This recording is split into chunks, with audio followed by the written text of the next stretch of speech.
কি গোলাম গোলাম মানে কি দাস। আমরা হইলাম আল্লাহর দাস মানে বান্দা, আর আল্লাহ হইলেন আমাদের কি মাবুদ মানে আল্লাহ হইলেন আমাদের প্রভু। সুতরাং মনিব গোলামের কাজই হইল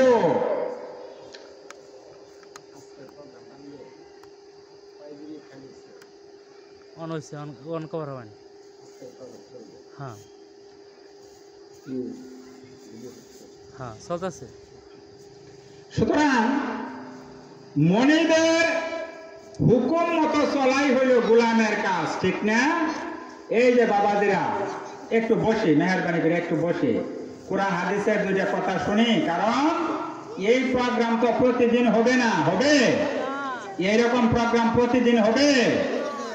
আজকে বছরে তো একটা দিনই, তাও তো মনে করে রাত্রি 12টা বা 1টা পর্যন্ত সর্বোচ্চ আমরা একটু কষ্ট করে প্যান্ডেলের মধ্যে এসে, সম্মানিত মুসলমান ভাইরা, আমি তো আপনাদেরকে অনুরোধ করছি, এইরকম চান্স বা সুযোগ বছরে তো একদিনই হয়। আমরা একটু এইখানে আইসা একটু দিনের কথা, কোরআন হাদিসের কথা শুনি, দোকানে বসে আড্ডা মারা, বন্ধু বান্ধবের সঙ্গে বসে কথাবার্তা বলা, এগুলির সুযোগ তো আমরা সারা বছরই পাবো ইনশাল্লাহ। এইরকম দিন তো আর আসবে না। সুতরাং আমরা একটু আজকের দিনটাকে স্যাক্রিফাইস কইরা আজকে মাহফিলে দেওয়ার চেষ্টা করি। হতে পারে আল্লাহ রাব্বুল আলামিন আমাদেরকে আজকের মাহফিলের উসিলা করে আমাদের জিন্দেগির সব গুনাহ মাফ করে দিতে পারে। সবাই বলি সুবহানাল্লাহ, আরো জোরে বলি সুবহানাল্লাহ। সম্মানিত হাজিরিন, আমি যে আয়াত পড়ছিলাম কোরআন শরীফের, ওই আয়াতের আলোকে আমি কিছু কথা বলার চেষ্টা করব ইনশাআল্লাহ। আল্লাহ রাব্বুল আলামিন পবিত্র কোরআন শরীফে ইরশাদ করেছেন, আল্লাহু লা ইলাহা ইল্লা হুয়াল হাইয়ুল কাইয়্যুম। সবাই বলে আল্লাহু আকবার। আল্লাহ পাক বলেন, আল্লাহ ওই সত্তা, ওই মহান প্রভু, তিনি আল্লাহু লা ইলাহা ইল্লা হুয়াল হাইয়ুল কাইয়্যুম, যে আল্লাহ হলেন হাইয়ুন চিরঞ্জীব, কাইয়ুম চিরস্থায়ী, আল্লাহর কোনো মৃত্যু নাই, এবং তিনি প্রথম থেকে আছেন এবং শেষ পর্যন্ত এই দুনিয়া ধ্বংস হওয়ার পরেও তিনি একমাত্র অবশিষ্ট থাকবেন। কথা ঠিক না বেঠি? অবশ্যই এই দুনিয়া যা কিছু আছে সব কিছু একদিন না একদিন শেষ হবে। আল্লাহ পাক একমাত্র অবশিষ্ট থাকবেন। জোরে বলেন সুবহানাল্লাহ। আল্লাহ রাব্বুল আলামিন সূরা আর রহমানের ভিতরে এই কথাটা এইভাবে ঘোষণা দিয়েছেন, কুল্লু মান আলাইহা ফান ওয়া ইয়াবকা ওয়াজহু রাব্বিকা যুল জালালি ওয়াল ইকরাম। সব কিছু দুনিয়া থেকে ধ্বংস হয়ে যাবে, একমাত্র আল্লাহ পাক চিরস্থায়ী ভাবে থাকবেন। এই জন্য আল্লাহ বলছেন, আল্লাহু লা ইলাহা ইল্লা হুয়াল হাইয়ুল কাইয়্যুম। আল্লাহ হলেন হাইয়ুন। হাইয়ুন বলা হয় তাকে যে কোনো সময় যার কোনো সময় মৃত্যু নাই। বাবাজিরা, এই দুনিয়াতে এমন কোন জিনিস আছে যে কোনো সময় মরে না? আছে? আছে। সব জিনিসেরই মৃত্যু হয়, তাই না? কিন্তু আল্লাহ পাক অবশ্যই প্রথম থেকে আছেন, ওয়াহুয়াল আউয়াল ওয়াল আখির, প্রথম থেকে তিনি আছেন এবং শেষ পর্যন্ত তিনি থাকবেন। এই জন্য আল্লাহ বলছেন হাইয়ুল কাইয়্যুম, চিরঞ্জীব এবং চিরস্থায়ী। এই জন্য আল্লাহ কোরআন শরীফে বলছেন, আমরা পৃথিবীতে যা কিছু দেখি, এই চোখ দিয়া যা কিছু দেখি, সব কিছু অবশ্যই একদিন ধ্বংস হয়ে যাবে, একমাত্র আল্লাহ রাব্বুল আলামিন তিনি অবশিষ্ট থাকবেন। সম্মানিত হাজিরিন, আমি যে আয়াতখানা তেলাওয়াত করছি আয়াতুল কুরসি নামে পরিচিত। আয়াতুল কি নামে পরিচিত? আয়াতুল কুরসি। কুরসি অর্থ কি? চেয়ার। আয়াতুল কুরসি মানে চেয়ারের আয়াত। অর্থ করলে এইরকম হয়, তাই না? আয়াতুল কুরসি মানে সম্মানিত আয়াত। এই আয়াতের আরেকটা নাম আছে, সেটা হইল ইসমে আজম। সেটা কি? ইসমে আজম। এই আয়াতে ফজিলত সম্পর্কে আল্লাহ রাসূল হাদিস শরীফের মধ্যে ইরশাদ করেছেন, যে ব্যক্তি ফজরের নামাজের পরে এই আয়াতুল কুরসি পাঠ করবে, জোহরের ফরজ নামাজের পরে আয়াতুল কুরসি পাঠ করবে, আসরের ফরজের পরে, মাগরিবের ফরজের পরে, এশার ফরজের পরে যে ব্যক্তি এই আয়াতুল কুরসি পাঠ করবে, এই লোকটা দুনিয়া থেকে যখন ইন্তেকাল করবে, যখন তাকে দাফন কাফন করে মানুষ চলে আসবে, এই লোকটা ইন্তেকাল করতে দেরি হবে, আল্লাহ জান্নাতে পৌঁছাইতে আল্লাহর মুহূর্ত সময় লাগবে না। জুড়ে বলেন সুবহানাল্লাহ। এর অর্থ কি? লোকটা মৃত্যুবরণ করার সঙ্গে সঙ্গে আল্লাহ রাব্বুল আলামিন তাকে কি করবেন? জান্নাতের মধ্যে দাখিল করাই দিবেন, পৌঁছাইয়া দিবেন। When he will die, then he entered into the heaven. যখন সে মারা যাবে, সঙ্গে সঙ্গে আল্লাহ তাকে জান্নাতের মধ্যে কি করে দিবেন? প্রবেশ করাই দিবেন। এত ফজিলত আয়াতুল কুরসি। আল্লাহর হাবিব বলেন, যে ব্যক্তি আয়াতুল কুরসি পড়িয়া রাত্রিবেলা ঘুমাইতে যাবে, এই রাত্রে যদি ওই লোকটার মৃত্যু হয়ে যায়, মৃত্যু হয় না বাবাজি? মৃত্যু হয় না? রাতের বেলা ঘুমাই রয়েছে, সকালবেলা ডাক দিয়ে দেখে দুনিয়ায় নাই, চলে গেছে, হয় না? আল্লাহর হাবিব বলেন, যে ব্যক্তি আয়াতুল কুরসি তেলাওয়াত করিয়া ঘুমাইতে যাবে, এই লোকটা যদি ওই রাত্রে ইন্তেকাল করে, আল্লাহ রাব্বুল আলামিন তাকে শহীদের মর্যাদা দান করবেন। সুবহানাল্লাহ, সুবহানাল্লাহ। শহীদ হওয়া এটা কি সাধারণ কথা বাবাজি? সাধারণ কথা?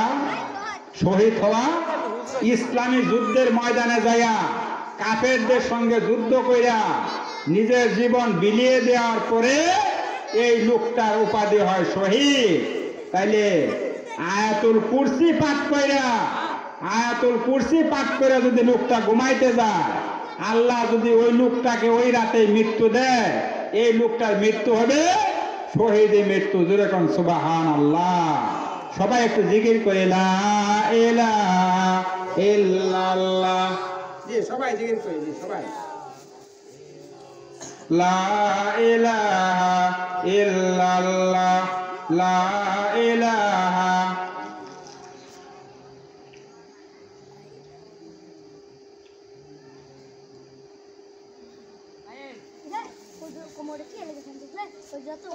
লা ইলাহা ইল্লাল্লাহ। সবাই পড়ি। এই যে বাবাজিরা বসো বসো বসো বসো বসো, জিকির করো, সবাই জিকির করো, লা ইলাহা ইল্লাল্লাহ।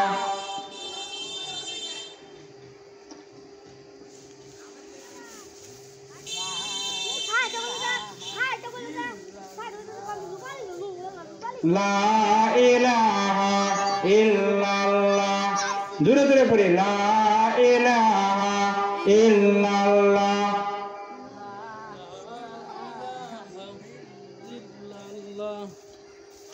সম্মানিত হাজিরিন, এই লা ইলাহার ফজিলত দেখেন।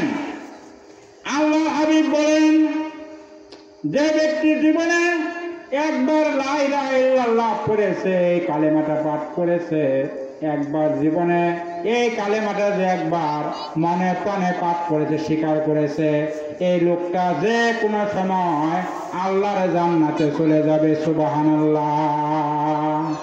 এই লোকটা কি করবে? আল্লাহর জান্নাতে অবশ্যই চলে যাবে। কারণ একবার যদি আল্লাহকে কেউ স্বীকার করে, জান্নাতে অবশ্যই সেই লোকটা প্রবেশ করবে। যদি তার গুনাহ কাটা থাকে, সেগুলি জন্য শাস্তি বুক করার পরে আল্লাহ মাফ করে দিলে তো দিলেনি, তাই না? সম্মানিত হাজিরিন, এই জন্য এই লা ইলাহার ফজিলত এত বেশি। মুসা আলাইহিস সালাম বলছিলেন, আল্লাহ তুমি আমাকে একটা কালেমা শিখাই দাও, যেটা কোনো পয়গাম্বরকে দাও নাই, এরকম একটা কালেমা শিখাই দাও তো তুমি। আল্লাহ মুসা আলাইহিস সালামকে বলেন, মুসা বলো লা ইলাহা ইল্লাল্লাহ, এই কালেমাটা শিক্ষা দিলেন। এই কথা বলার পরে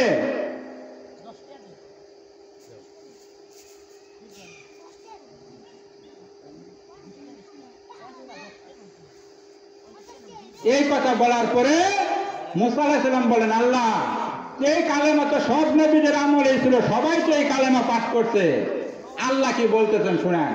মুসা,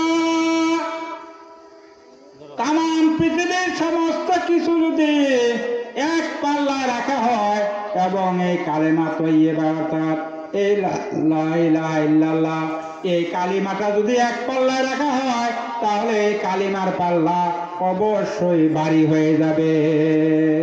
জোরে বলেন সুবহানাল্লাহ। এই কালেমার এত বেশি ফজিলত, আল্লাহ রাসূল বলছেন, যে ব্যক্তি এই লা ইলাহা ইল্লাল্লাহ জীবনে একবার করছে, তার জীবনে যদি অন্যান্য গুনাহ থাকে সেগুলি মাফ হওয়ার পরে এই লোকটা অবশ্যই আল্লাহর জান্নাতে চলে যাবে। সুবহানাল্লাহ।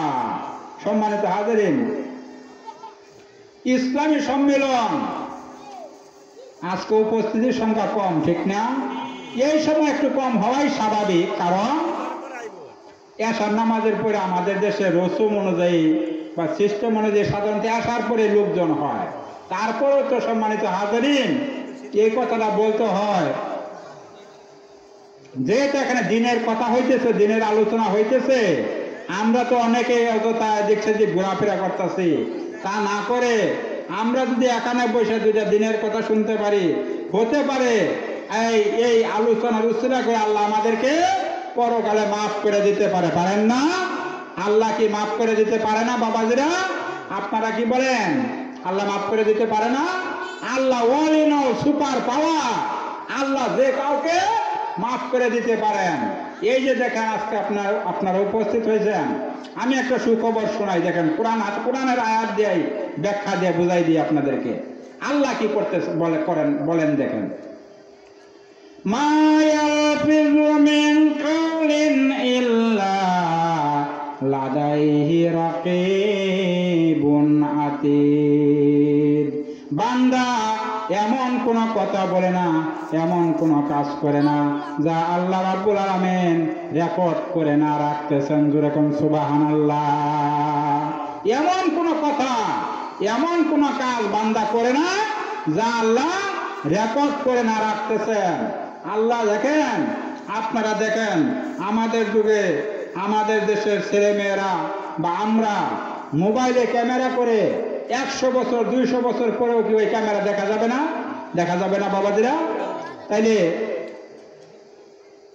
একটা মোবাইলের ক্যামেরা যদি করে 100 বছর পরে আমরা দেখতে পাই সেই ভিডিও, আল্লাহ কেন পারবেন না আমার আপনার জীবনের কর্মকাণ্ডগুলিকে রেকর্ড করে রাখা পরকালে আমাদেরকে দেখাই দিতে পারবেন না? কেন আল্লাহ পারবেন না? অবশ্যই পারবেন।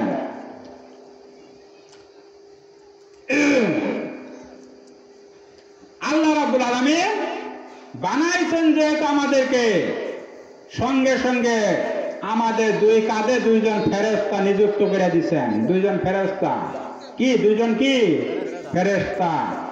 কিরামান কাতিবিনা ইয়ালামুনা মা তাফআলুন। জোরে কোন আল্লাহু আকবার। সম্মানিত দুইজন রাইটার, সম্মানিত দুইজন লেখক, আমরা জানি কি কেরামুন কাতেবিন, ঠিক না? আসলে সম্মানিত হাজিরিন, ফেরেশতার নাম কেরামুন কাতেবিন না, ফেরেশতার নাম হইল কেরামুন কাতেবিন না। কিরামান মানে সম্মানিত, কাতেবিন মানে দুইজন লেখক। এটা তাসনিয়া, তাসনিয়া মানে দুইজন সম্মানিত লেখক আল্লাহ আমাদের দুই কাঁধে সেট করে রাখছেন।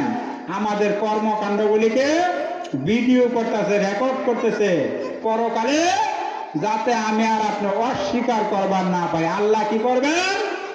ইকরা কিতাবাকা, তোমার বান্দা আজকে হাসরের ময়দানে তোমার আমল নামাটা তুমি নিজেই পাঠ করো।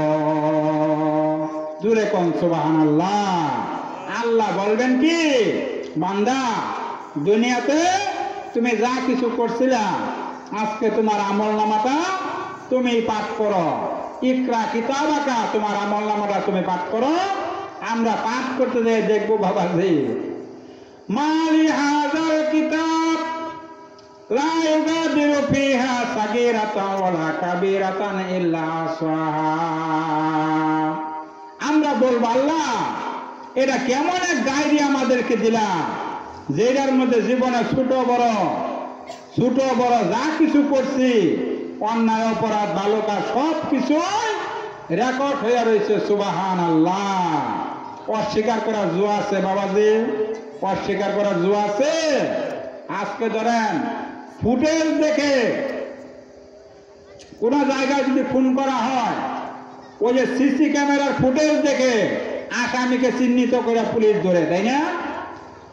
তাহলে এই সিসি ক্যামেরার ফুটেজ দেখে যদি আসামি চিহ্নিত করা যায়, তাহলে আপনার আমার আমলনামা আল্লাহ যখন আমাদের সামনে পেশ করবেন, তোমার আমলনামা তুমি পড়ো, তখন আমি আর আপনি অস্বীকার কি করে করব যে এই কাজটা আল্লাহ আমি করি নাই? আল্লাহ কি বেইনসাফি করবেন আমাদের সাথে? করবেন? আল্লাহ অবশ্যই বেইনসাফি করবেন না, কারণ আল্লাহু আহকামুল হাকিমিন, তিনি সঠিক বিচার করবেন। আপনি যা পাওয়ার তাই করবেন। ওয়ামাইয়া আমাল মিসকালা যাররাতিন খায়রান ইয়ারা ওয়ামাইয়া আমাল মিসকালা যাররাতিন শাররান ইয়ারা। আমি আপনার জীবনে যদি এক যাররা পরিমাণ ভালো কাজ করে থাকি, তাহলে সে ভালো কাজের প্রতিদান আমরা সেদিন দেখতে পাবো। আর যদি সামান্যতম যাররা পরিমাণ অন্যায় কাজ করে থাকি, গুনাহের কাজ করে থাকি, অপরাধ করে থাকি, তাহলে সেদিন আমরা সেই কাজটার ফল দেখতে পাবো। জোরে বলেন ঠিক না বেঠি? অবশ্যই ঠিক, তাই না? অস্বীকার করার কোনো সুযোগ নাই বাবাজিরা। সুতরাং আল্লাহর কাছে আমাদের কি করতে হবে? অবশ্যই জড়া দিতে হবে। আজকে আমাদের ইমান দুর্বল হয়ে গেছে। কি হয়ে গেছে? ইমান দুর্বল হয়ে গেছে না? আল্লাহ নবীদের উপরে, আম্বিয়া কেরামদের উপরে যে ধরনের পরীক্ষা আসছিল, আমাদের উপরে যদি বাবাজি এরকম পরীক্ষা আসতো যে একটা, তাইলে বোঝা যেত মুসলমান কয়জন, তাই না? এরকম পরীক্ষা তো আসে না। এই জন্য আমরা কে মুসলমান, কে প্রকৃত মুসলমান বা কে মুনাফিক, কে ইসলামের পক্ষে কে বিপক্ষে, এখানে আমরা বুঝবার পাই না, ঠিক না? এই প্রসঙ্গে আমি আপনাদেরকে একটা উদাহরণ দিলে আপনারা বুঝবেন।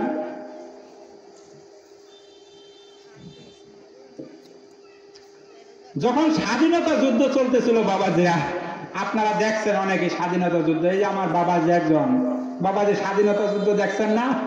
স্বাধীনতা যুদ্ধ যখন চলতেছিল, আমি বলতেছিলাম দেখেন আমাদের ইমান পরীক্ষা দিতে হইলে বোঝা যেত ইমান কতটুকু আমাদের, ঠিক না?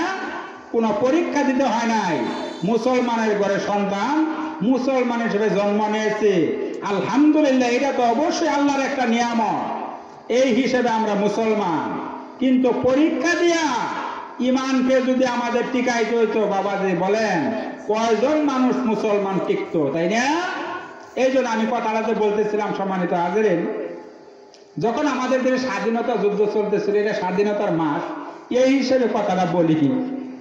এক পাঞ্জাবি মিলিটারি এক বাঙালিরে দইরা কইতাছে কি দেখেন, তুম হিন্দা হো না মুসলমান হো, বাতাও তুম কোন হো, তুমি হিন্দু না মুসলমান কও দেখি। বাবাজি এইভাবে প্রশ্ন করছে না পাঞ্জাবিরা? পাঞ্জাবি এই প্রশ্ন বাঙালিরে করলে বাঙালি উত্তর দিছে কি, মাই মুসলমান হো, আমি মুসলমান। হ্যাঁ ঠিক, আগে তো মুসলমান হতো কালেমা বাতাও জুড়ছে, তুমি যেহেতু মুসলমান কইতেছ কালেমা কও। বাঙালি কইতেছে লা ইলাহা ইল্লা আনতা সুবহানাকা ইন্নী কুনতু মিনাজ জালিমিন। বাবাজিরা আপনারা বলেন আমাদের কালেমা কি এই পদের? আমাদের কালেমা এই পদের? আমাদের কালেমা কি এইভাবে আমরা কই? বাঙালি কইতাছে লা ইলাহা ইল্লা আনতা সুবহানাকা ইন্নী কুনতু মিনাজ জালিমিন। এবার পাঞ্জাবি কি কয় শুনেন, ये बंगाली ना जंजाली है, मायने तुमको कालेमा बताने को कहता हो, ये तो कालेमा नहीं रे बंगाली, ये तो मुसीबत में दुआ है। আমি কইলাম তোমার কালেমা কবার লেগা, তুমি যে ওই দোয়া কইতেছো যে দোয়া মানুষের মুসিবতের মধ্যে বেরা কয়, তাই না বাবাজিরা? আমরা মুসিবতে বলে এই দোয়া করি না, লা ইলাহা ইল্লা আনতা সুবহানাকা ইন্নী কুনতু মিনাজ জালিমিন, এই দোয়াই তো পড়ি আমরা। যখন খতমে ইউনুস পড়ি এই দোয়াই তো পড়ি। এবার বাঙালি কইতেছে কয় স্যার हम भी मुसीबत में गिरे हैं, আমিও তো স্যার মুসিবতে পড়ে কালেমা ছাইরে এই দোয়া কইছি। বলেন হাসার কথা না, আসলে দুঃখের কথা। পাঞ্জাবি কষ্ট করছে হেরে কালেমা কবা, হে কালেমা থিয়া মুসিবতের দোয়া পড়ছে কি এর লেগে? জান বাঁচাবার লেগে, ঠিক না? এই তো হইলো আমাদের অবস্থা। আমাদের জান বাঁচানোর চিন্তা করি আমরা, আমাদের ইমান বাঁচানোর চিন্তা আমরা করি না। এই জন্য বলছিলাম ইমানি পরীক্ষা যদি দিতে হইতো তাইলে বোঝা যেত বাবা যে আমরা কয়জন প্রকৃত মুসলমান আছি, ঠিক না? একটু জিকির করি লা ইলাহা ইল্লাল্লাহ, লা ইলাহা, জোরে জোরে সবাই করি লা ইলাহা ইল্লাল্লাহ, লা ইলাহা ইল্লাল্লাহ, লা ইলাহা ইল্লাল্লাহ মুহাম্মাদুর রাসূলুল্লাহ। সবাই পড়ি সাল্লাল্লাহু আলাইহি ওয়াসাল্লাম। সম্মানিত হাজিরিন, এইটুকু তো শিখলামই না, আজকে আমরা কোন জায়গায় সুবহানাল্লাহ কইতে হবো, কোন জায়গায় বিসমিল্লাহ কইতে হবো, কোন জায়গায় নাউযুবিল্লাহ বলতে হবো, এইটাও শিখি নাই আমরা। ধীরে ধীরে বাবা যে দেখেন আমি কি হক কথা বা সত্য কথা কইতেছি কিনা আপনারা নিজেই প্রমাণ করেন। ইসলামকে আমরা ডিজিটাল বানাইতে বানাইতে এমন পর্যায়ে নিয়ে আসছে, কখন বাবা যারা শুনেন না নামাজের মধ্যে দোয়া করুন লাগে না, ঠিক না? মিলাদ করুন যাইতো না, কিয়াম করুন যাইতো না, জানাজা পড়ে কবরে নামাই হেরে দোয়া করুন যাইতো না, এইটা করুন যাইতো না, সবে কদর করুন যাইতো না, সবে বরাত করুন যাইতো না। এইভাবে ফতোয়া দিতে দিতে ইসলামটা আমরা এমন ডিজিটাল করছি। এই যে আমাদের বাংলাদেশের মাননীয় প্রধানমন্ত্রী, ঠিক আছে, মাননীয় প্রধানমন্ত্রী আমাদের বাংলাদেশটাকে কি করতেছেন? ডিজিটাল বাংলাদেশে রূপান্তর করার চেষ্টা করতেছেন বা বানাইতেছেন। কথা ঠিক না বে ঠিক বলেন? ডিজিটাল বানাইতেছে না? এখন বাবা যে আমাদের ডিজিটাল হইতে হইতে এমন অবস্থা হয়েছে যে রাস্তা দিয়ে বাবা যে আর চলা যায় না। এখন চলবার গেলে রাস্তা দিয়ে চলবার গেলে মাথা নিচ করে না দিয়ে অন্যদিকে চাওয়ার কোনো সুযোগ নাই। বুঝছেন কথা কি বুঝাবার চাইছি, তাই না? এই হইল আমাদের অবস্থা। ডিজিটাল করতে করতে ইসলামকে এখন আমরা এই পর্যায়ে নিয়ে আসছি, ইসলামও ডিজিটাল বানাই ফেলছি। কিভাবে? মুরব্বী মানুষ একটা প্যান্ট কিনছে বাবাজি, মনে কিছু নিয়ে না, কথাটা উদাহরণ দিয়ে বুঝাইতেছি। মুরব্বী মানুষ প্যান্ট কিনছে, প্যান্ট হয়ে গেছে একটু লম্বা, হাইটা যাওয়ার সময় রাস্তা পরিষ্কার হয়ে যায়, রাস্তা পরিষ্কার হয়ে যায়, মানে বুঝছেন তো, প্যান্টটা লম্বা হয়ে গেছে। এবার বউয়েরা যায় কইতেছে বউ প্যান্টটা একটু লম্বা হয়ে গেছে, একটু কাটতে খাড়া করে দাও নে। বউ কয় বুড়া মানুষ ওকে দেয় না, আমার প্যান্ট কাটবো কেন তোমার? এবার তোমার মেয়ের কাছে যাও, মেয়ের কাছে লয়ে গেছে, মেয়ে কয় বাবা আমার পরীক্ষা চলতেছে তুমি জানো, আমি তোমার প্যান্ট কাটবো কেমনে? তোমার পুত্রবধূর কাছে যাও, গেছে বউয়ের কাছে, বৌমা আমার প্যান্টটা একটু কাটতে খাটো করে দাও নে। বৌমা কইতেছে বাবা আমি রান্না বান্না করতেছি ব্যস্ত, আমি আপনার প্যান্ট কাটবো কেমনে? তিনজনেই না করছে। না করার পরে বেটা মনটা খারাপ করে রাত্রিবেলা শুইছে প্যান্ট পরে। বউয়ে কইতেছে হ্যাঁ মুরব্বী কইলো একটু প্যান্টটা কাটতে দেবার লেগে, কাটলাম না, মন খারাপ করবো, যাক কেনছে একটা 6 ইঞ্চি কাটতে দিছে নিজ দিয়া। মেয়ে কইতেছে বাহে একটা আদেশ করলো, করলাম না, যাক আদেশটা পালন করে আহি। মেয়ে আয়া কাটছে আরো 4 ইঞ্চি, কয় ইঞ্চি হয়েছে? 10 ইঞ্চি, তাই না? এবার পুত্রবধূ কইতেছে শ্বশুর একটা আদেশ করলো, করলাম না, যাক আদেশটা পালন করে আহি। পুত্রবধূ কেনছিল যে আরো 2 ইঞ্চি কাটছে, কত হয়েছে? 12 ইঞ্চি। সকালবেলা মুরব্বি উঠতে দেয় হাফ প্যান্ট হয়ে গেছে, হাফ প্যান্ট। এখন যে ফুল প্যান্ট নাই, কি হয়ে গেছে? হাফ প্যান্ট হয়ে গেছে। বাবাজিরা অত্যন্ত দুঃখের সাথে বললাম, ইসলামকে আমরা এইভাবে খাটো করতে করতে করতে করতে একবার হাফ প্যান্ট বানাই ফেলছি। কথা বলেন ঠিক না ঠিক বলছি? জানাজা নামাজ পড়ার পরে দোয়া করা যাবে না, মিলাদ করুন যাব না, কবরে নামায়া দোয়া করুন যাবে না, এগুলা ফতোয়া আমরা কেন দেই? আমরা কি পারি না যে ব্যক্তি মুসলমান না তাকে একটু মুসলমানের কাতারে দেওয়ার দেওয়ার? আমরা কি পারি না যে লোকটা নামাজ পড়ে তাকে নামাজের দেওয়ার দেওয়ার? এইটুকু না কইরা যারা আমরা ইসলাম একটু মানি এদের উপরে ফতোয়া জারি করে ইসলামকে হাফ প্যান্ট মারাই ফেলছে শেষ পর্যন্ত। এখন সম্মানের অত্যন্ত দুঃখের সাথে বললাম, কোন জায়গায় নাউজুবিল্লাহ বলবো, কোন জায়গায় ইনশাল্লাহ বলবো, এটাও তো শিখলাম না। সম্মানিত হাজারেন, আমার কথা আপনাদের কাছে খারাপ লাগতেছে? খারাপ লাগতেছে তাহলে আমি ছেড়ে দেবো বাবাজি। আর যদি বলেন যে না বলেন তাহলে আমি বলবো। আচ্ছা আলহামদুলিল্লাহ, আপনারা বলছেন বলার জন্য আর কিছুক্ষণ বলি। হ্যাঁ, আর কিছুক্ষণ বলি। আমার বন্ধু কাজল ভাই, আপনাদেরই সন্তান, আমার অত্যন্ত ঘনিষ্ঠ বন্ধু, খুব মহাব্বত করে আমাকে, আমিও ওনাকে মহাব্বত করি। সিলেট চাকরি করে আমার সাথে অত্যন্ত সম্পর্ক ওনার। ওনার মাহফিল মানে ওনার মাদ্রাসার আন্ডারে মাহফিল, উনি সভাপতি আমি জানি বা আপনারা জানেন, আপনাদেরই প্রতিষ্ঠান। তো আমার বন্ধু আমারে বলছে, দোস্ত একটু আলোচনা মাগরিবের পরে তুমি করবা। এই জন্য বন্ধু না বললেও আমি একটা কথা বলতাম, জুড়ে দেন আলহামদুলিল্লাহ। আমার বন্ধুর সাথে আমার এত সুন্দর সম্পর্ক, এই জন্য আমি আসছি বাবাজি। তো যাই হোক, এক লোকের দাঁত লড়তাছে, দাঁত। সকালবেলা এক হুজুরের কাছে যাই কইছে, হুজুর আজকে স্বপ্নে দেখলাম দাঁত লড়তাছে। হুজুর কথা শুনে কয়, মাশাআল্লাহ সুন্দর স্বপ্ন দেখছো। পরের দিন আবার স্বপ্ন দেখতেছে চুল দাড়ি সব সাদা হয়ে গেছে গা। স্বপ্নে বাবা যেগুলো দেখে না মানুষ, চুল দাড়ি সব সাদা হয়ে গেছে।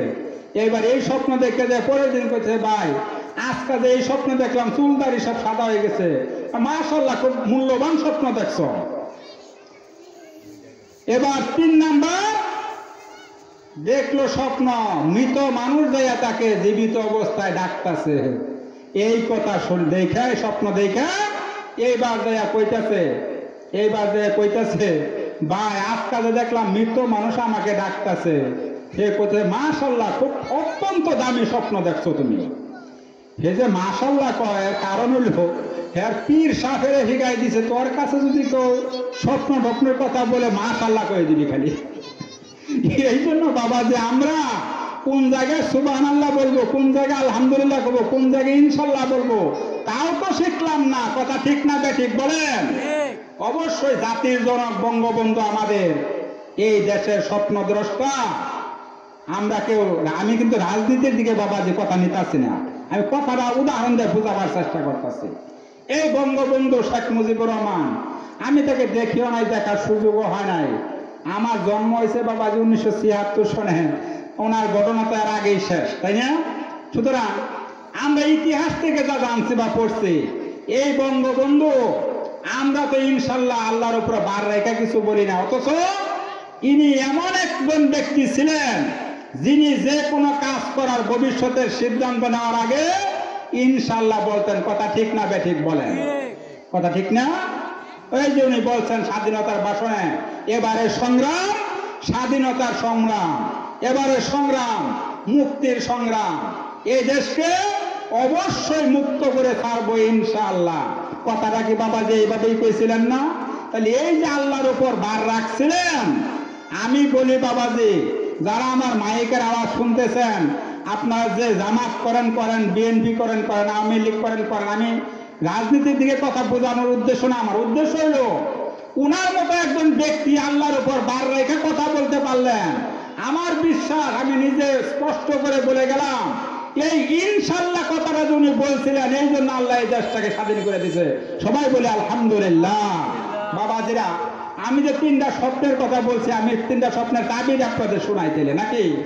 এই যে 3টা স্বপ্নের কথা বললাম, হে যে খালি মাশাআল্লাহ কইয়া দিছে, আমি 3টা স্বপ্নের তাবির কই আপনাদেরকে।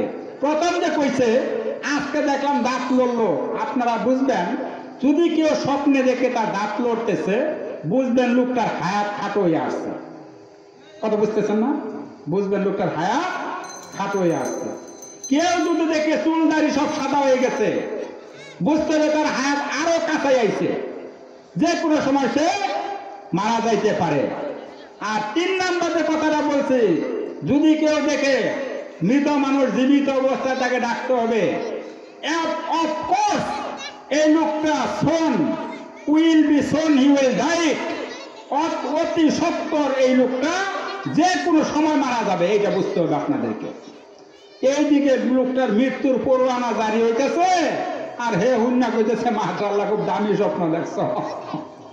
তাহলে তিনটা স্বপ্নের তাবির বাবাদের আপনারা বুঝছেন, স্বপ্নের তাবির সবাই করতে পারে না, এই জন্য স্বপ্নের কথা সবার কাছে বলাও ঠিক না। আজকে আমরা সিদ্ধান্ত নেই স্বপ্নের কথা যারো তারো কাছে আমরা বলবো না। আল্লাহ পাক কোরআন শরীফে বলে দিয়েছেন, লা তাকসুসু ইয়াকালাইকুয়াতি, ইউসুফ আলাইহিস সালামকে বলছে।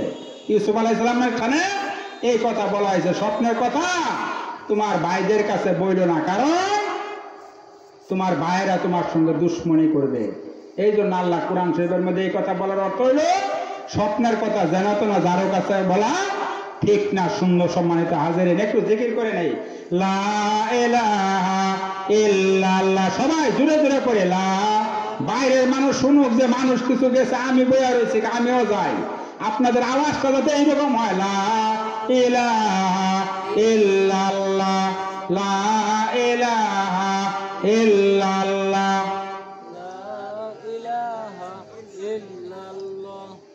বিশ্ব ভুবনে যা কিছু আছে সকলে মানিল তাহাদের প্রভুকে, কেবলই মানুষ শুধু যে বেহুশ মানিল না তাহারা আল্লাহকে। লা ইলাহা ইল্লাল্লাহ, লা ইলাহা ইল্লাল্লাহ, লা ইলাহা ইল্লাল্লাহ, লা ইলাহা ইল্লাল্লাহ মুহাম্মাদুর রাসূলুল্লাহ। আমরা সবাই বলি সাল্লাল্লাহু আলাইহি সাল্লাম। সম্মানিত হাজিরিন, আমি যে আয়াতুল কুরসি ইসমে আযম তেলাওয়াত করছি এরই ব্যাখ্যা করতেছিলাম, ব্যাখ্যা প্রসঙ্গে আয়াতের একাংশের মাত্র তাফসীর করলাম, ব্যাখ্যা করলাম। আল্লাহ কোরআনে কি বলতেছেন দেখেন, লা তাকুযুহু সিনাতুন ওয়ালা নাওম। জোরে বলি আল্লাহু আকবার। আল্লাহকে আল্লাহ রাব্বুল আলামিন বলতেছেন, বান্দারা শোনো, আমি আল্লাহকে তন্দ্রা স্পর্শ করতে পারে না, ঘুমেও স্পর্শ করতে পারে না। তন্দ্রা আর ঘুম দুই জিনিস বাবাজিরা। ঘুমের আগে একটা বাপ আসে, এই জায়গায় কয় তন্দ্রা, ঠিক না? ওই দেখেন এক জায়গায় বৈশা রয়েছেন ওয়াজ শুনতে শুনতে, রাত যখন 11টা 12টা বাজছে আর একবারে উপরে পড়ে গেছেন গা যাইয়া, ওই বেড়ে হেই না আপনি আমার উপরে পড়তেছেন, আমি তো পড়ি না, ঘুমে পালাই গেছে। এই জায়গায় কয় বাবা সিনা মানে ঘুমের উঙ্গাই ভাব, তাই না? আমরা গ্রামে যেটা কই। আর নাওম, নাওম মানে আসল ঘুম। আল্লাহ ঘুমায় না, আল্লাহকে ঘুমে স্পর্শ করতে পারে না। আল্লাহ বলেন, তোমরা বান্দারা খাও, আমি খাই না, তোমরা ঘুমাও, আমি ঘুমাই না, তোমরা যা করো আমি তা করি না। আল্লাহ সব কিছু হারাম করলেন কার লেগা বাবাজি বলেন তো? কার লেগা? বান্দার জন্য। বান্দা আল্লাহকে চিনল না, ঠিক না? এই জন্য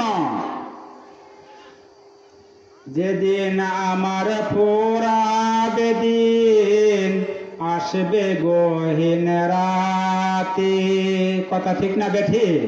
একদিন গহীন রাতে আসবে না? থেকো প্রভু জীবনে হয়েছি রসাথী, হয়েছি রসাথী।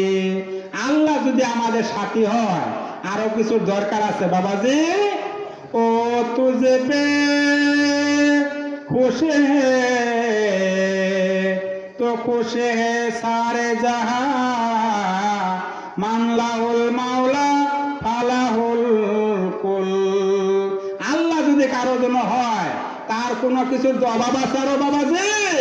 অবশ্যই অভাব নাই। আল্লাহ যদি কারো জন্য হয়ে যায়, সে দুনিয়াটাই পেয়ে গেল। যেরকম আলহামদুলিল্লাহ, আল্লাহ পেয়ে। আল্লাহকে মুসা আলাইহিস সালাম প্রশ্ন করছিলেন, সাইয়েদনা মুসা আলাইহিস সালাম প্রশ্ন করেছিলেন, আল্লাহ তুমি ঘুমাও না কেন? আল্লাহরে প্রশ্ন করছে, আল্লাহ তুমি ঘুমাও না কেন? এবার মুসা আলাইহিস সালাম এই প্রশ্ন করার পরে আল্লাহ কি কইছেন শুনেন। মুসা 2 গ্লাস পানি দিলাম, আগামীকাল সকালবেলা এই 2 গ্লাস পানি ভর্তি অবস্থায় আমি আল্লাহর কাছে সামনে হাজির করে দিবা। এবার মুসা আলাইহিস সালাম পানি 2 গ্লাস লইয়া রাতের বেলা দাঁড়াই দিয়েছে। বাবার পাইতা না, কিন্তু দাঁড়াই থাকতে হবে, কন্ডিশন লাগাই দিছে আল্লাহ, শর্ত। হ্যাঁ, স্ট্যান্ড বাই, দাঁড়াই থাকতে হবে, বাবার পাবা না। এবার মুসা আলাইহিস সালাম পানির গ্লাস 2টা লইয়া দাঁড়াই রয়েছে। রাত যখন একটু গভীর হয়ে আইছে, একটু উঙ্গানি বাপ বাবার যে আওয়াজ স্বাভাবিক না, পয়গাম্বরের ঘুম আইসা গেছে গা। ঘুম আইসা গেলে হাত থেকে একটা গ্লাস পড়ে গেছে গা ভাঙ্গিয়া। এবার মুসা আলাইহিস সালাম কইছে, সর্বনাশ, কালকে আল্লাহর কাছে জবাবটা আমি কি দিব? আমি এই পেরেশানিতে সে বুকতাছে।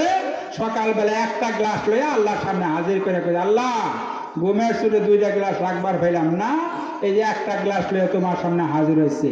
আল্লাহ কি কইতেছেন শোন, মুসা, একটা রাত্রি তুমি 2টা গ্লাস লইয়া একটা রাত্রি পর্যন্ত তুমি দাঁড়াই থাকতে পারলা না।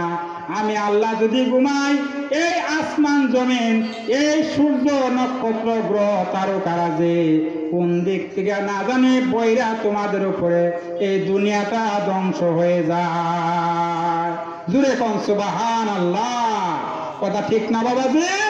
এই জন্য আল্লাহ ঘুমান না, আল্লাহ বেড়া দিলেন, এই জন্যই আমি ঘুমাই না। আল্লাহ ঘুমাইলে এই দুনিয়ার থাকতো না, সিস্টেম ঠিক থাকতো না। কথা ঠিক না বেঠিক বলেন? কথা ঠিক না বেঠিক? অবশ্যই ঠিক। আজকে আপনি মনে করেন লঞ্চে রওনা দিয়েছেন, লঞ্চের মাধ্যমে রওনা দিয়েছেন, লঞ্চ মাছ নদীতে গিয়া ডুবে গেল, ডুবে যায় না? লঞ্চ ডুবে না? এই যে পাইত মেঘনা নদীতে, পাইত নৌকা ডুবে মানুষ মরতাছে না? এই রাত্রিবেলা নৌকা ডুবে গিয়া 70 হাত পানির নিচে নৌকা চলে গেল। ওইখানের থেকে তুমি আমি আল্লাহকে ডাক দিলা। আমি আল্লাহ যদি ঘুমাই, কে তোমার ডাকে সাড়া দিবে? জুড়ে কোন সুবহানাল্লাহ। এই জন্য আল্লাহ বলেন, বান্দা, এই কারণে আমি আল্লাহ ঘুমাই না। তোমরা যখন আমাকে ডাকবা, কিতাবে আছে এক ব্যক্তি মূর্তি পূজা করতো, মূর্তি পূজা। সানামুন শব্দের আরবি অর্থ হলো মূর্তি, সানামুন। কি বললাম? সানামুন অর্থ হলো মূর্তি। এই মূর্তি কান্দ করে খালি ওইটারে গুণ গান গায়, বুঝেন না? দুনিয়াতে যদি আপনি একবার আর প্রশংসা করেন হারা দিনে, কোন চা কত্তারি খাওয়াবো আপনার কন্ত দেখে? আপনি চা খাইতে আপনি ভাই আমার আর চা খাওয়ায় না, অন্য কিছু দেন আমার আইনা। আমরা প্রশংসা করলে দুনিয়ার মানুষ কি হয়? খুশি হয়, তাই না? দুনিয়ার মানুষ খুশি হয়, আপনাকে চা খাওয়ায়, অন্য কিছু খাওয়ায়। সুতরাং আল্লাহ বলতেছেন, আমি তোমাদের জন্য সব কিছুই তো বাদ দিলাম, তোমরা খালি খুশি রাখার লেগে, যাতে তোমরা সন্তুষ্ট থাকো বান্দা দুনিয়াতে। এই যে দেখেন আল্লাহ পাক এই জন্য ঘুম হারাম করে দিলেন, খাওয়া দাওয়া সব হারাম করে দিলেন, একমাত্র এই সৃষ্টি করে শৃঙ্খলা রক্ষার জন্য। সুবহানাল্লাহ। এই যে বিশাল সূর্য বানাইছেন আল্লাহ, বিশাল, কত কোটি বড় পৃথিবী থেকে কত? 13 লক্ষ গুণ বড়, তাই না? 13 লক্ষ গুণ বড় এই পৃথিবী থেকে। এই যে সূর্যটা আল্লাহ বানাইলেন, সম্মানিত হাজিরিন, তাফসীরে কিতাবে আসছে আল্লাহ পাক এই সূর্যটারে বানাইছেন পৃথিবী থেকে 13 লক্ষ গুণ বড়। এমন গ্রহ নক্ষত্র সৃষ্টি করে রাখছে, এইরকম 2 থেকে 2.5 লক্ষ কোটি সূর্য ওই একটা গ্রহে খাইয়া ফেলবে। সুবহানাল্লাহ বলেন, সুবহানাল্লাহ। 2 থেকে 2.5 হাজার কোটি, 2 থেকে 2.5 হাজার কোটি সূর্য একটা নক্ষত্র বা গ্রহে খাইয়া ফেলবে। এরকম নক্ষত্র গ্রহ আল্লাহ আসমানের মধ্যে বানাই রাখছেন। সুবহানাল্লাহ। লা শামসু ইয়ানবাগি লাহা আন তুদরিকাল কামার ওয়ালাল লাইলু সাবিকুন নাহার ওয়া কুল্লুন ফি ফালাকি ইয়াসবাহুন। জুরে কোন আল্লাহু আকবার। চন্দ্র পারে সূর্যকে ধরিতে, সূর্য পারে না চন্দ্রকে ধরিতে, নিজ নিজ স্থান অধিকার করিয়া ভ্রমণ করিতেছে প্রভুকে ধরিয়া। জুরে কোন সুবহানাল্লাহ। কেউ কারো পথে যায় না, তাই না? ওই যে দেখেন সূর্য প্রতিদিন উঠে পূর্ব দিক থেকে উঠে না, অস্ত যায় কই পশ্চিম দিকে, ঠিক না? এই সূর্য যখন পূর্ব দিক থেকে সকালবেলা উঠে, তাফসীরে কিতাবে আছে আল্লাহ রাব্বুল আলামিনের কাছে আযান হচ্ছে, আল্লাহ আমি কি আজকে উঠবো নাকি উঠবো না? আল্লাহ রাব্বুল আলামিন অনুমতি দেন, কারণ সূর্য ওঠে। যেদিন অনুমতি দিবেন না, ওই দিন সূর্যটা পশ্চিম দিক থেকে উঠবে। জুড়ে কোন আল্লাহু আকবার। সুতরাং কেউ আল্লাহর হুকুমের বাইরে চলে না, কারণ ইনিল হুকমু ইল্লা লিল্লাহ, হুকুম চলে দুনিয়াতে একমাত্র কার? আল্লাহর হুকুমে সবকিছু চলতেছে। আমরা দুনিয়াতে আসছি বাবাজিরা স্বল্প সময়ের জন্য, একদিন আমাদেরকে অবশ্যই চলে যেতে হবে। এই দুনিয়া ছেড়ে নাকি যাইতে হবো না, থাকবার বাবা না জীবন। আজরাইল যদি আহে কবার পাবেন 10,000 টাকা ঘুষ দিয়ে চলে যাও, আগামী বৈশাখ মাসে আইও বাবা, যে কাজ হবো।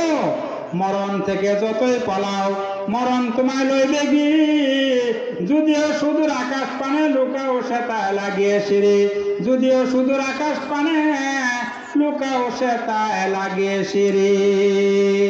আকাশের মধ্যেও যদি যান, ওইখানে গিয়ে আপনাকে মৃত্যু অবশ্যই ধরবে। আইনামা তাকুনু ইউদরিকুমুল মাউতু ওয়ালাউ কুনতুম ফি বুরুজিম মুশাইয়াদা। যদি সীসাডালা প্রাচীর, এর মধ্যে আপনি ভিক্ষা থাকেন যে আজরাইল যাবার পাইতো না, মালাকুল মউত যাবার পাইতো না, তারপরও সেখানে গিয়া মৃত্যু আপনাকে ধরবে অবশ্যই, তাই না? কারণ কি? কুল্লু নাফসিন যায়িকাতুল মাউত, প্রত্যেকটা জীবকে আল্লাহ অবশ্যই মৃত্যু দিবেন। মৃত্যু দেওয়ার পরে ওই যে কবরের মধ্যে নিয়ে আমরা রাখি, বা যাদের সুযোগ নাই পানিতে ফেলাই যায়। আচ্ছা, যে যেভাবে রাখুক, পুইরা ফেলাই যায়, যে যেভাবে রাখুক, কপিনে রাখে, যে যেভাবে রাখুক, আল্লাহ কি পরকালে আপনাকে আবার তুলতে পারবেন না? বিজ্ঞানীরা বলছেন একটা মানুষকে কবরে রাখার পরে 5 বছর পরে সাধারণত তার কোনো অস্তিত্ব থাকে না, সবকিছু মাটির সঙ্গে মিশা জায়গা। আল্লাহ বলতেছেন আসাদু খালকান আমি সামা বানাহা, বান্দা তোমাকে বানানোটা কঠিন ছিল না এই যে বিশাল আসমানটা আমি বানাইছি এইটা বানানো কঠিন ছিল? বাবা যে আপনারা বলেন তো, মানুষকে বানানো এসে বিশাল আসমান বানানো আল্লাহ কঠিন না? একটা খুঁড়া আছে দেখছেন, একটা খুঁড়া আছে, একটা খুঁড়াও নাই। আল্লাহ কিভাবে দেখেন বানাই রাখছেন। ওয়াল্লাযী খালাকা সাবআ সামাওয়াতিন তিবাকা, একটা আসমান না বাবাজিরা, 7টা আসমান আল্লাহ এইভাবে স্তরে স্তরে বানাই রাখছেন। আল্লাহ রসুল যেদিন মিরাজে গেলেন, সেদিন এই 7টা আসমানে 7 জন পয়গাম্বরের সঙ্গে সাক্ষাৎ হয়েছিল। আপনার ইতিহাস জানেন, তাই না? সুতরাং আসমান আল্লাহ বানাইছে কয়টা? 7টা আসমান বানাইছে। একটা খুঁড়ি লাগছে। কোনদিন আল্লাহ কইছে আমার এক ডজন বাস দাও, তোমার বোর আবার আকাশ বানাও ঠিক রাখ বলে খুঁড়ি মেরে দেই? আল্লাহ কইছে?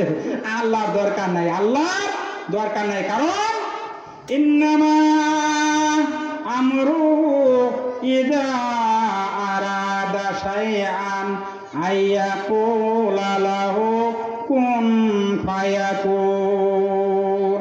আল্লাহ যখন কোনো কিছুর ইচ্ছা করেন, আল্লাহ যখন কোনো কিছু বানানোর ইচ্ছা করেন, খালি বলেন কোন হও, সঙ্গে সঙ্গে হয়ে যায়। জোরে কোন সুবহানাল্লাহ।